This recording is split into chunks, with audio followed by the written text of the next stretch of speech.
আসসালামু আলাইকুম ওয়া রাহমাতুল্লাহি ওয়া বারাকাতুহু।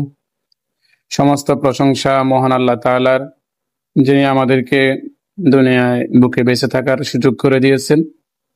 অসংখ্য অগণিত দুরূদ ও সালাম প্রেরণ করে সাইয়্যিদুল মুরসালিন খাতামুন নবিয়্যিন হুজুর পাক নূর হযরত মুহাম্মদুর রাসূলুল্লাহ সাল্লাল্লাহু আলাইহি সাল্লামের উপর।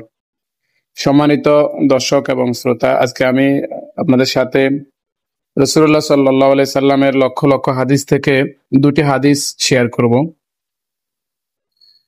عن عبد الله بن عمر رضي الله تعالى عنه أن رجلا سأل رسول الله صلى الله عليه وسلم أي الإسلام خير قال تطعم الطعام وتقرأ السلام على من عرفت ولم تعرف متفق عليه। হযরত আব্দুল্লাহ ইবনে আমর রাদিয়াল্লাহু তাআলা আনহু হতে বর্ণিত, তিনি বলেন, এক ব্যক্তি নবী করিম সাল্লাল্লাহু আলাইহি সাল্লামকে জিজ্ঞেস করলো যে, ইয়া রাসূলুল্লাহ, ইসলামের মধ্যে কোন কাজটি সর্বোত্তম?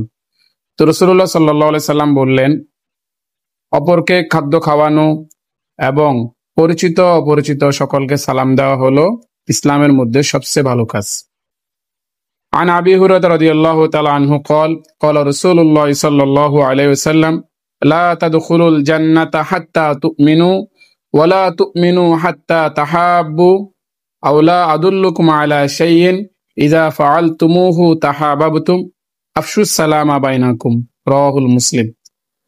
অপর একটি হাদিসে হযরত আবু হুরায়রা রাদিয়াল্লাহু তাআলা আনহুতে বর্ণিত, তিনি বলেন, রাসূলুল্লাহ সাল্লাল্লাহু আলাইহি ওয়াসাল্লাম ইরশাদ করেন, যতক্ষণ পর্যন্ত তোমরা পরিপূর্ণ ঈমানদার না হবে ততক্ষণ পর্যন্ত তোমরা জান্নাতে প্রবেশ করতে পারবে না।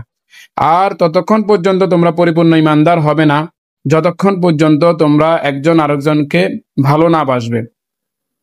রাসূল সাল্লাল্লাহু আলাইহি ওয়াসাল্লাম সাহাবায়ে কেরামকে প্রশ্ন করে বললেন যে, আমি কি তোমাদেরকে এমন একটি কাজ শিখিয়ে দেব না যে কাজটি করলে তোমাদের পরস্পরের প্রতি ভালোবাসা বৃদ্ধি পাবে?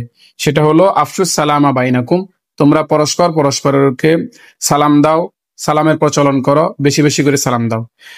তো আমরা তাহলে এই দুটি হাদিসের মধ্যে দুটি কাজ সম্পর্কে জানতে পারলাম। একটি হলো একে অপরকে দাওয়াত দেওয়া, খানা খাওয়ানো, আর দ্বিতীয়টি হলো বেশি বেশি করে সালাম দেওয়া।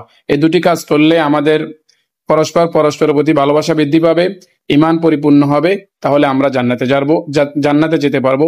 সকলকে ধন্যবাদ। আসসালামু আলাইকুম ওয়া রাহমাতুল্লাহি ওয়া বারাকাতুহু।